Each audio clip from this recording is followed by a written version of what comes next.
Orphanage মামলায় খালেদা জিয়ার সাজা বাড়িয়ে 10 বছরের কারাদণ্ডের বিরুদ্ধে আপিল শুনানি শেষ, রায় আগামীকাল। দেখছিলেন ক্রাউন 7 সংবাদ শিরোনাম। এবারে বিস্তারিত। জিয়া অরফানেজ ট্রাস্ট মামলায় 10 বছরের সাজার বিরুদ্ধে বিএনপি চেয়ারপারসন বেগম খালেদা জিয়া সহ অন্যদের আপিলের রায় বুধবার। মঙ্গলবার প্রধান বিচারপতি ড সৈয়দ রেফাত আহমেদের নেতৃত্বাধীন 5 সদস্যের আপিল বিভাগের শুনানি শেষে এই রায়ের জন্য দিন ঠিক করে আদেশ দেন। শুনানিতে ভুল প্রক্রিয়ায় করা এই মামলায় চলতে পারে না দাবি করে মামলা বাতিলের আবেদন করেন বেগম খালেদা জিয়ার আইনজীবীরা। তারা বলেন, এতিমদের যে 2 কোটি 10 লাখ টাকা আত্মসাতের অভিযোগ বেগম খালেদা জিয়াকে সাজা দেওয়া হয়েছিল, সেই টাকা আদৌ আত্মসাৎ হয়নি, বরং এফডিআর অ্যাকাউন্টে এখনও সেই টাকার অঙ্ক দাঁড়িয়েছে প্রায় 9 কোটি। শুনানিতে দুদকের আইনজীবী জানান, দুর্নীতি, অনিয়ম ও বিশ্বাসভঙ্গের কোনো প্রমাণ নেই মামলার নথিপত্রে। 2018 সালের 8 ফেব্রুয়ারি এই মামলায় খালেদা জিয়ার 5 বছর এবং তারেক রহমান সহ অন্য 5 জনের 10 বছর করে কারাদণ্ড হয়। পরে ওই বছরই 30 অক্টোবর হাইকোর্টে খালেদা জিয়ার সাজা বাড়িয়ে 10 বছর করে।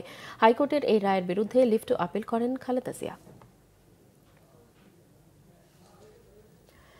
আধিপত্য নিয়ে চট্টগ্রামের মিরসরাইয়ে পৌর বিএনপি ও যুবদলের নেতা অনুসারীদের সংঘর্ষে নিহত হয়েছে এক যুবদল কর্মী, আহত হয়েছে একজন। গতরাতে মিরসরাই পৌর সদরে ঢাকা চট্টগ্রাম মহাসড়কের পাশে মিরসরাই বালিকা উচ্চ বিদ্যালয়ের সামনে এই সংঘর্ষ হয়। নিহত মুন্না মিরসরাই পৌরসভার উত্তর গোভানিয়া এলাকার আব্দুল মান্নানের ছেলে। পুলিশ জানায়, আধিপত্য নিয়ে মিরসরাই বিএনপির সদস্য সচিব জাহেদ গ্রুপের সঙ্গে মিরসরাই পৌরসভার যুবদলের আহ্বায়ক কামরুল ইসলামের অনুসারীদের সংঘর্ষ বাধে। এক পর্যায়ে মুন্নাকে কুপিয়ে হত্যা করা হয়। ময়নাতদন্তের জন্য সকালে লাশ চট্টগ্রাম মেডিকেল হাসপাতালে পাঠানো হয়েছে।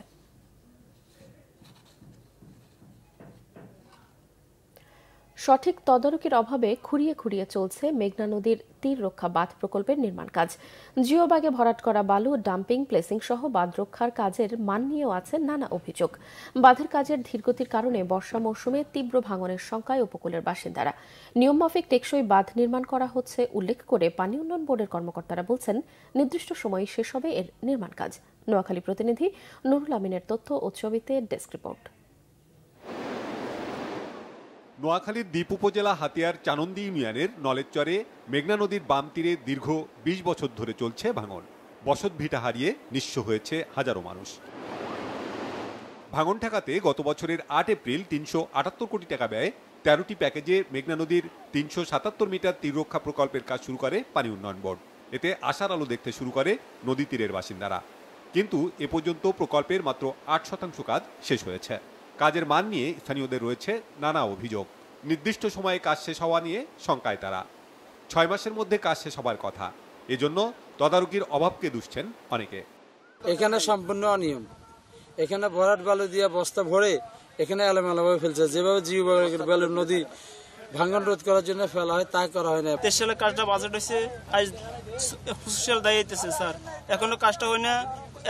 70 বালু দিছে, 100 বালু দেয় নাই, কাজটা ভাঙে যেতেছে। অফিসাররা বসে বসে একটা ভাগ বর্ডার করিয়ে এলা 2 মাসের ভিতরে যদি কাজটা করতে পারে তারা তো করলো, আর না করতে পারলে বাকি হবে যে বর্ষা যে আর কাজ করা যাবে না স্যার। ওই জায়গাটা সব জিয়ান আছে ইয়েনো ভাঙি চলে যাবে। অসহায় মানুষ এত আত্মনাদের পরও কিন্তু যে সময় এই সময়ে কাজটা হইতেছে না। তো এখানে কাজটা যদি আরো দ্রুত করা হয় তাহলে অন্তত মানুষের বসত মিটে এবং সাধারণ যে গরিব অসহায় মানুষগুলো নদী ভাঙা এরা রক্ষা পেত। অভিযোগ অস্বীকার করেছে ঠিকাদারি প্রতিষ্ঠান। পানি উন্নয়ন বোর্ডের কর্মকর্তারা কাজ বুঝে নিচ্ছেন উল্লেখ করে ঠিকমতোই কাজ চলছে বলে দাবি তাদের। আমরা এখন যে বালিটার উপরে আসছি, এই বালিটার FM আছে 98। এগুলো চেক করার জন্য এখানে মনে করেন আপনার যে চিপ আছে, টেস্টের কিছু ইনস্ট্রুমেন্ট আছে, ঠিক আছে। তো এই ইনস্ট্রুমেন্টগুলো নিয়ে ওনারা যদি টেস্ট করতে পারে, আমার কোনো সে নেই। আমার 80+ আমার শিডিউল, এখন 80 থেকে নিচে আসলে না ওনারা বলতে পারবে যে আমি অনিয়ম করতেছি। অনিয়মের বিষয়টি অস্বীকার করে পানি উন্নয়ন বোর্ড বলছে, বন্যার কারণে এই প্রকল্পের কাজ শুরু হতে দেরি হয়েছে। 2026 সালের জুনের মধ্যে নিয়মমাফিক টেকসই বাঁধের নির্মাণ কাজ শেষ হওয়ার আশ্বাস দিয়েছেন তারা। সর্বক্ষণিক ধরে এটা আমরা বালুর বিষয়টা আমরা একদম কোয়ান্টিটি আমরা মেনটেন করে আমাদের টাস্কফোর্স প্রতি গণনা করে টাস্কফোর্স আসার পরে তারপর তারাও সেখানে অন স্পটে মানে যাচাই করে দেন হলে আমাদের কাজগুলো বাস্তবায়ন করা হচ্ছে। আর কাজসমূহ আমরা যেহেতু এখন কাজের মৌসুম, প্রজেক্টের মেয়াদ 2026 জুন পর্যন্ত আমাদের যেই আমরা চেষ্টা করব আমাদের এই কাজের যে মেয়াদের ভিতরে আমাদের প্রজেক্টটা হলো নির্ধারিত সময়ের ভিতরে করার জন্য। টেকসই বাঁধ নির্মাণে কোনো অনিয়ম দেখতে চায় না ভিটামাটি হারানো মেঘনা তীরের নিঃস্ব মানুষগুলো। Bangla vision news desk. মালয়েশিয়াকে বাংলাদেশি কর্মীদের জন্য মাল্টিপল এন্ট্রি ভিসা দেওয়ার আহ্বান জানিয়েছেন প্রধান উপদেষ্টা প্রফেসর ডক্টর মোহাম্মদ ইউনুস। রাষ্ট্রীয় অতিথি ভবন যমুনায় বাংলাদেশে নিযুক্ত মালয়েশিয়ার হাই কমিশনার মোহাম্মদ সুহাদা ওসমান সাক্ষাতে গেলে তিনি এই আহ্বান জানান। গত বছরের মে মাসে কাজে যেতে সময়সীমা মিস করা 18,000 বাংলাদেশি শ্রমিককে প্রবেশের অনুমতি দিতে হাই কমিশনারকে জানান তিনি।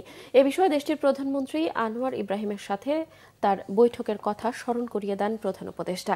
এছাড়াও গত 1 জানুয়ারি থেকে আসিয়ানের সভাপতির দায়িত্ব নেয় মালয়েশিয়ার প্রশংসাও করেন তিনি। বাংলাদেশে আসিয়ানের সদস্যপদ পেতে দেশটির সমর্থনের কথাও উল্লেখ করেন। জাতিসংঘের অধীনে সঙ্গতি রেখে চলতি বছর রোহিঙ্গা সংকটের উপর আন্তর্জাতিক সম্মেলনে আসিয়ানের সমর্থনও আশা করেন ডক্টর ইউনুস। টানা 7 দিনের চেষ্টায়ও নিয়ন্ত্রণে আনা যায়নি লস অ্যাঞ্জেলসের দাবানল। আবহাওয়ার পূর্বাভাস বলছে মঙ্গলবার ও বুধবার বাতাসের গতি ঘণ্টায় 112 কিলোমিটার ছাড়িয়ে যেতে পারে, ফলে আবারও ছড়াতে পারে আগুনের ভয়াবহতা। এর মধ্যেই সবচেয়ে বড় পলিসেডস দাবানলে 23,000 একরেরও বেশি এলাকা পুড়ে ছাই হয়ে গেছে। বজ্রপাত, গ্যাস বিদ্যুৎ নাকি মানুষের হাতে এই ভয়াবহ বিপর্যয়? প্রকৃত কারণ জানতে উঠে পড়ে লেগেছে লস অ্যাঞ্জেলস কর্তৃপক্ষ। শহীদ আরাফাতের ডেস্ক রিপোর্টে বিস্তারিত। দাবানলে পুড়ছে হাজার হাজার একর এলাকা। সাধারণ মানুষ, পশু পাখি কিংবা আবাসিক অবকাঠামো, নিস্তার নেই কোনো কিছুরই। যুক্তরাষ্ট্রের লস অ্যাঞ্জেলেসে সক্রিয় আছে এখনো 3টি বড় অগ্নিকাণ্ড। এর মধ্যে সবচেয়ে বড় প্যালিসেডস দাবানলে 23,000 একরের বেশি এলাকা পুড়ে ছাই হয়ে গেছে। সোমবার পর্যন্ত এর মাত্র 14% নিয়ন্ত্রণে আনা সম্ভব হয়েছে। ইটন দাবানলে ধ্বংস হয়েছে 14,000 একর এলাকা। বাসিন্দারা নতুন করে ধ্বংসযজ্ঞের আশঙ্কায় দিন কাটাচ্ছেন। আবহাওয়ার পূর্বাভাস বলছে মঙ্গলবার ও বুধবার সান্তানা বাতাসের গতি ঘণ্টায় 112 কিলোমিটার ছাড়িয়ে যেতে পারে, ফলে আরও ছড়িয়ে পড়তে পারে ভয়ঙ্কর আগুন। বাতাসের পূর্বাভাস থাকায় জরুরি প্রস্তুতি সেরেছে অগ্নি নির্বাপন কর্মীরা। দাবানল চলমান এলাকাগুলোতে সন্ধ্যা 6টা থেকে সকাল 6টা পর্যন্ত জারি আছে কারফিউ। বিদায়ী মার্কিন প্রেসিডেন্ট জো বাইডেন বলেছেন, ক্যালিফোর্নিয়ার জন্য শত শত ফেডারেল কর্মী এবং সাহায্য পাঠানো হয়েছে। যে কোনো অতিরিক্ত সাহায্যের অনুরোধে দ্রুত সাড়া দেবে তার প্রশাসন। এদিকে দাবানলের মধ্যেই লুটপাটের অভিযোগ উঠেছে। গ্রেপ্তার করা হয়েছে বেশ কয়েকজনকে। অভিযুক্তদের বিরুদ্ধে সর্বোচ্চ শাস্তির আবেদন করেছেন লস অ্যাঞ্জেলেসের জেলা অ্যাটর্নি নাথান হকম্যান। লস অ্যাঞ্জেলেসের দাবানলের সম্ভাব্য সব কারণ খতিয়ে দেখা হচ্ছে। যুক্তরাষ্ট্রের দাবানলের সাধারণ কারণ হিসেবে বজ্রপাতকে দায়ী করা হয়, কিন্তু এবার বজ্রপাতের কারণে দাবানল হয়নি। গ্যাস বিদ্যুতের সংযোগ থেকে আগুনের সূত্রপাত হয়েছে কিনা তাও আমলে নেওয়া হয়েছে। এছাড়া কেউ আগুন দিতে পারে এই শঙ্কাও রয়েছে। তবে উপযুক্ত প্রমাণের আগে মন্তব্য করতে চায় না লস অ্যাঞ্জেলেস কর্তৃপক্ষ। Shahid Arafat, Bangla vision news desk. দর্শক, এই ছিল এখনকার মতো। পরের সংবাদ বেলা 2টায়। এর আগে একটা রয়েছে নিউজ টপ 10 দেখার আমন্ত্রণ রইল। এছাড়াও বাংলা ভিশন সংবাদ ও সংবাদ সংশ্লিষ্ট অনুষ্ঠান দেখতে ভিজিট করুন www.bvnews24.com ও facebook.com/banglavisionnews এবং সাবস্ক্রাইব করুন youtube.com/banglavisionnews। এখন সঙ্গে থাকায় ধন্যবাদ সবাই।